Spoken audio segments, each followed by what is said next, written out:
cómo dominar la mente y las emociones. Gnosis. Ciencia y cultura del hombre hacia la búsqueda del ser. Ante todo les damos un saludo cordial de la Ciencia y Cultura Gnóstica Internacional. Mi nombre es Osvaldo Jimeno y a través de este tema queremos esbozar aspectos fundamentales en este camino del autoconocimiento. Les felicitamos por haber tomado la decisión de emprender estos estudios, ya que muy seguramente te llevarán a alcanzar el verdadero propósito en tu vida.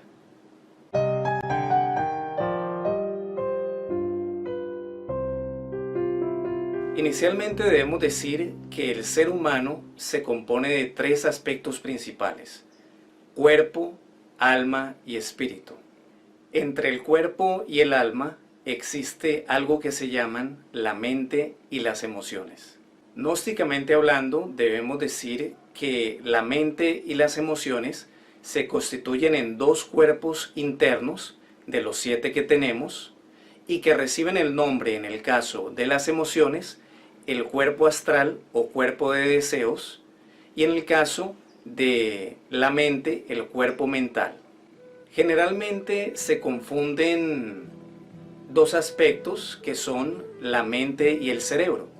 Debemos decir que el cerebro, que es un órgano maravilloso, importantísimo del cuerpo y de la anatomía humana, es tan solo el instrumento del verdadero cuerpo mental. En relación al cuerpo de deseos o cuerpo astral, este se entiende con las emociones y es un cuerpo perfectamente definido que tiene una forma muy parecida al cuerpo físico y que utilizamos siempre que nos quedamos dormidos y vamos al mundo de los sueños.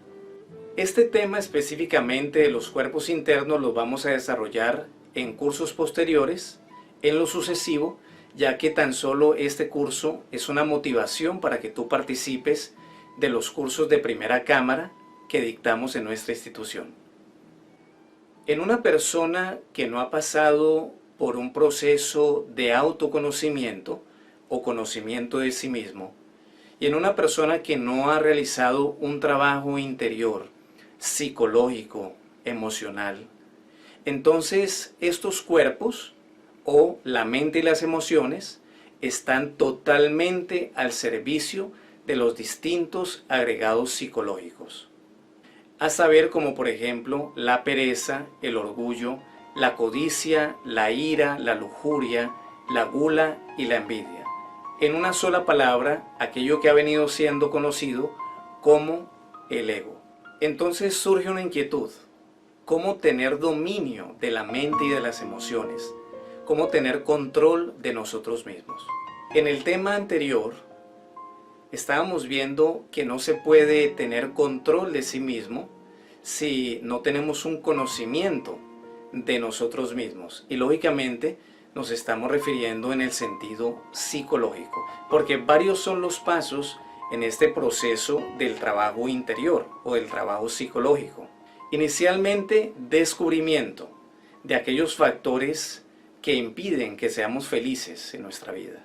Segundo, comprensión. Tercero, eliminación de estos mismos factores que intervienen en todo este proceso de problemas, de infelicidad, de conflictos, de diatribas, indecisiones en nuestra vida. A continuación, vamos a ver 3 prácticas que, de aplicarlas en nuestra vida cotidiana, muy seguramente nos van a llevar al autoconocimiento interior. Primera práctica: autoobservación. Verte conscientemente a ti mismo. En relación a la vida del hogar, a la vida familiar, en relación a la vida laboral y todo lo que sucede en nuestro entorno, debemos estar plenamente conscientes y observando hacia nuestro interior qué sucede a nivel de nuestra mente y de nuestras emociones. Igualmente, tenemos que ver nuestro comportamiento exterior para poder determinar cuáles son los defectos más notables que se expresan en el diario vivir. Si nosotros tenemos algún problema, algún conflicto, muy seguramente obedece a estos 7 defectos principales que hemos venido mencionando. Para ello habíamos dado una práctica maravillosa que se complementa con esta de la autoobservación, que es anotar en una libreta de apuntes cuando cualquier defecto se nos manifiesta en el diario vivir.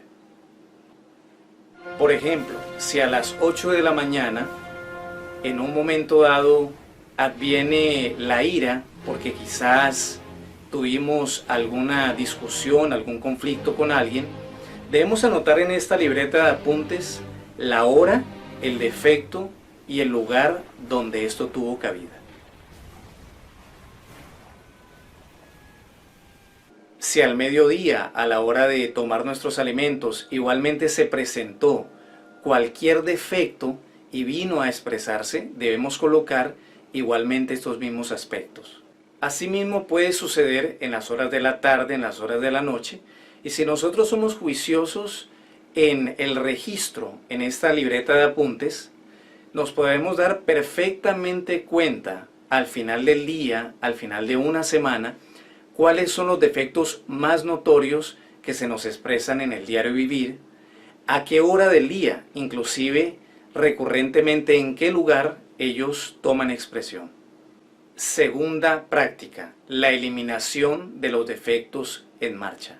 Esta es una práctica maravillosa que incluso los estudiantes de niveles más avanzados de la institución gnóstica practicamos para efectos de poder tener un dominio del agregado psicológico o estos defectos en el diario vivir.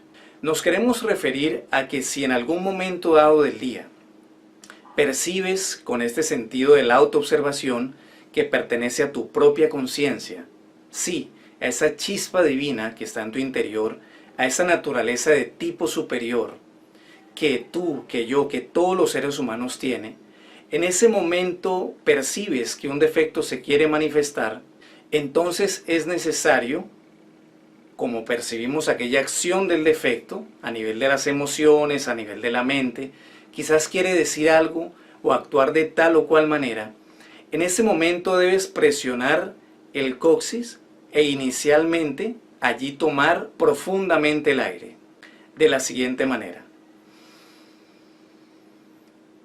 Sí, al mismo tiempo que presionas el coxis, inhalas profundamente el aire y lo llevas con la imaginación a tu cerebro.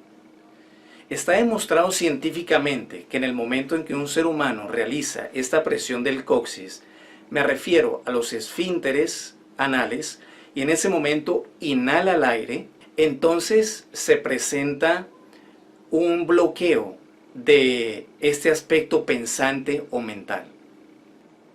En ese momento, después de que inhalamos el aire y retenemos un poco, exhalamos sencillamente con la respiración normal, preferiblemente por la boca. El proceso similarmente sería este, frente a un evento donde el agregado psicológico hace presencia y se quiere manifestar. Retenemos por 2 o 3 segundos y exhalamos rápidamente por la boca. Otra vez.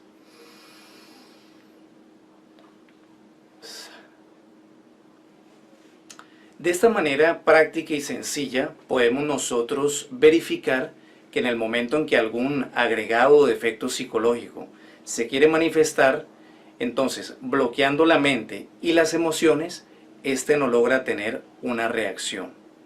Tercera práctica, quitarle la razón a los defectos. Recuerda que cada defecto en tu interior, repetimos, sean estos de pereza, de orgullo, de lujuria, de ira, siempre tienen un argumento o una razón mental para manifestarse.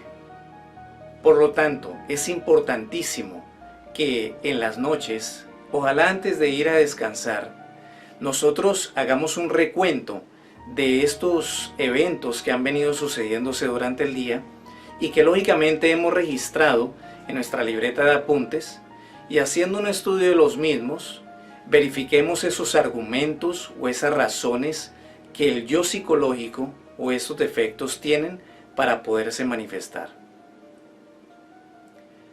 Ejemplo, si actuamos con ira en un momento dado, enojo o mal genio, En ese momento en que nos sentamos a reflexionar, nuevamente el yo de la ira, el yo de mal genio, estará repitiéndonos constantemente ese argumento, por ejemplo, de que las cosas es mejor solucionarlas a la fuerza.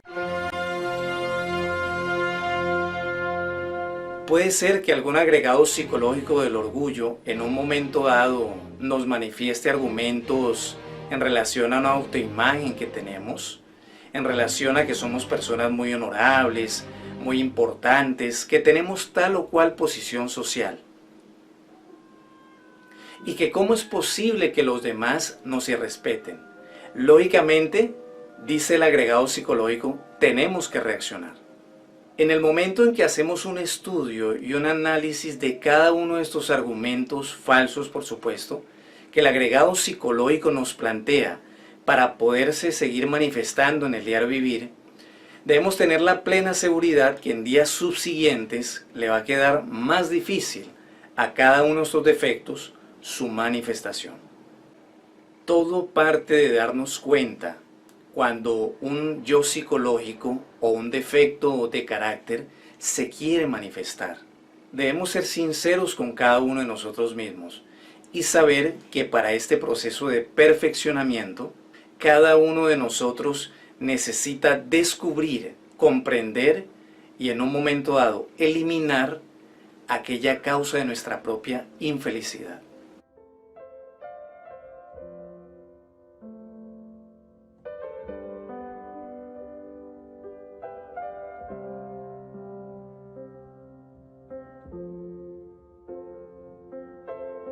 Finalmente debemos decir que el objetivo de este trabajo de autoconocimiento, de este trabajo interior que persigue la gnosis, no es otra cosa que llevarnos a la verdadera armonía y felicidad en cada una de nuestras vidas.